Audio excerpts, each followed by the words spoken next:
现在在摩托车上面，因为东西喷了，在刚才的计程车上面。这间旅馆有一种很特殊的味道，这就是教你各种神奇体味的古印度爱金。好，买一个。他说的这个关键就是很重要，我讲3次，不要射，不要射，不要射。我现在在博卡拉机场去雷塞的路上，看这台车超烂，看该不是这种卷的，这个我小时候才有，30年前计程车也是这种用摇的车窗，而且现在超热，司机开超快，而且司机直接电话超满。Hello。然后我下车了，这一趟车程要900尼泊尔卢比，它在机场开价是1200，那1200真的神扯，它是 App 上查到几乎2倍的价格。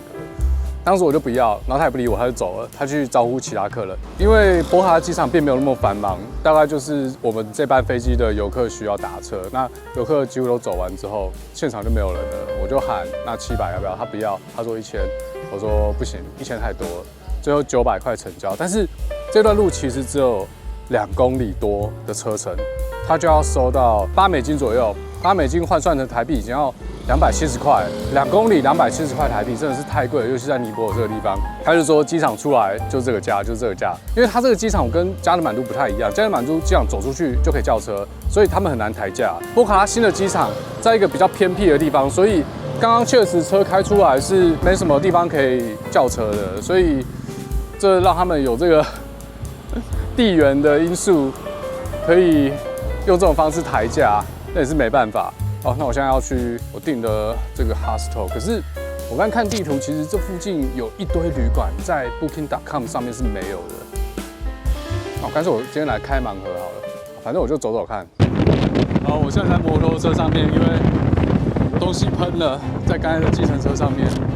啊，还好 Apple Tag， 然后我现在插我的手机，它没有在移动，所以现在这个。找了这台车，他带我去追。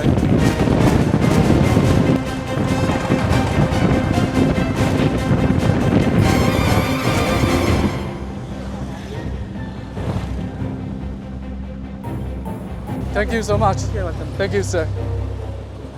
找回来了，第一次在尼泊尔坐摩托车，居然是为了去追遗失物。我操，真的太瞎了！成功追回啊 ！A few moments later， 好，跟大家解释一下发生什么事。我刚才街上想说来盲盒开箱一下，今天要住什么旅馆，因为这边旅馆超多。我那时候看，感觉是淡季，也都订不满，我就想说来再看好了。这条街全部都是旅馆，我就找到这家拉比看起来蛮高级，我就走进来，然后价格也 OK。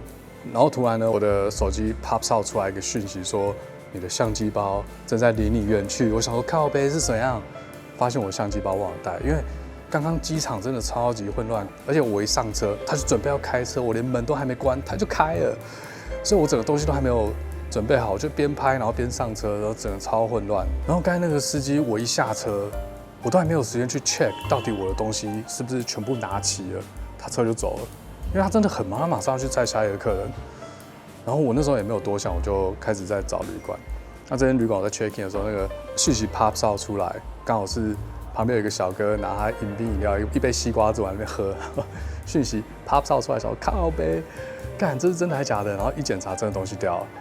后来我就马上，因为 AirTag 可以去 ringing 吧，就是可以让它发出声音，我就让它发出哔哔声。后来发现那台车就没有在移动了，我猜他应该是 pull over 在一个地方，因为他可能也听到那个声音，发现前一个乘客的东西掉了，所以我也不知道发生什么事。然后看他不动。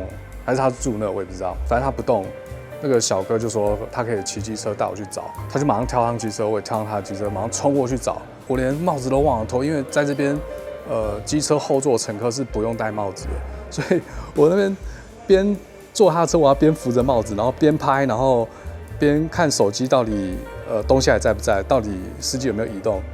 然后后来还好，司机就真的停在那边都不动，然后一到那边就看到司机在那边招手。然后我那时候看到是司机后面还有一个乘客，所以他应该是在一个乘客发现有东西在哔哔叫，就跟他讲，他就在那边等。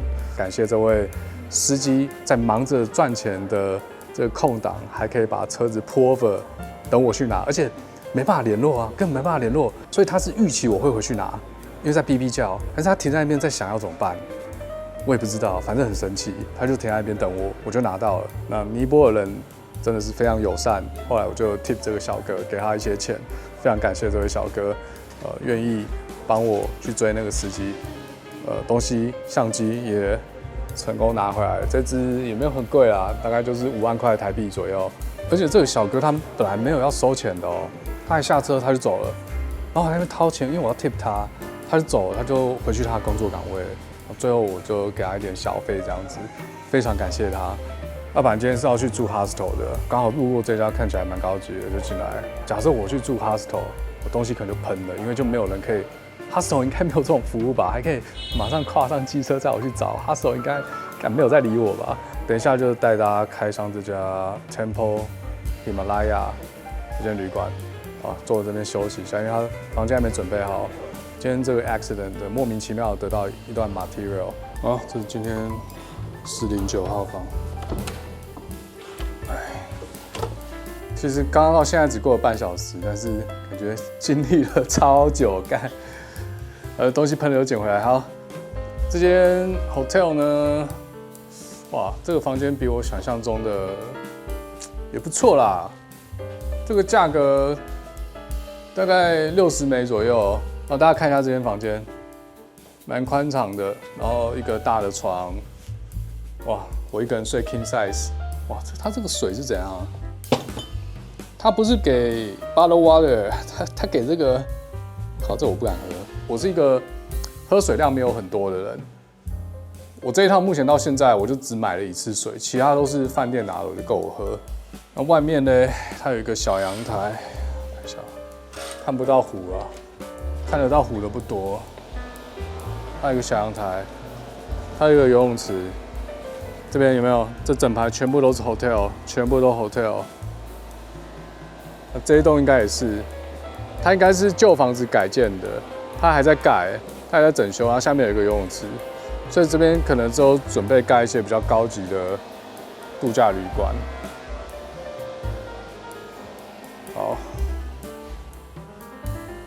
好，尼泊尔的饭店比较好的饭店，有时候就是给这个小饼干、小 delight， 还有一些水果可以吃。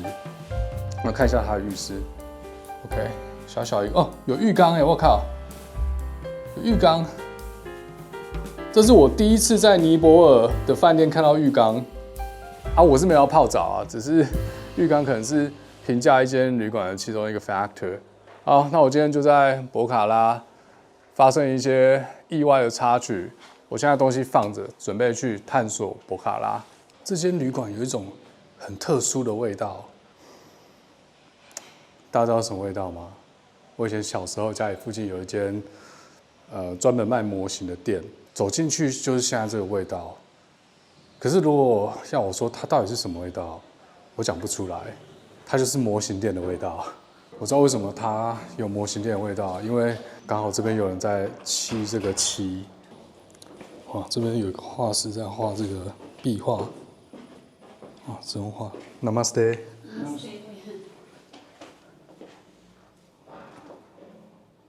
Oil painting?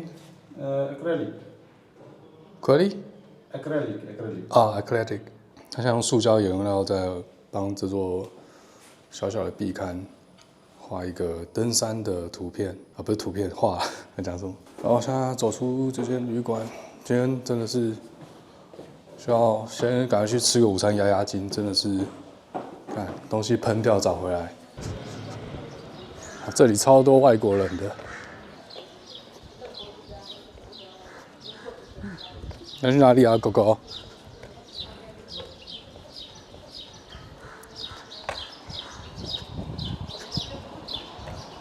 哎，我现在要去吃饭。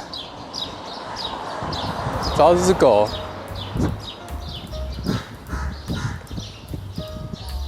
它不给我跟了，它回头看我。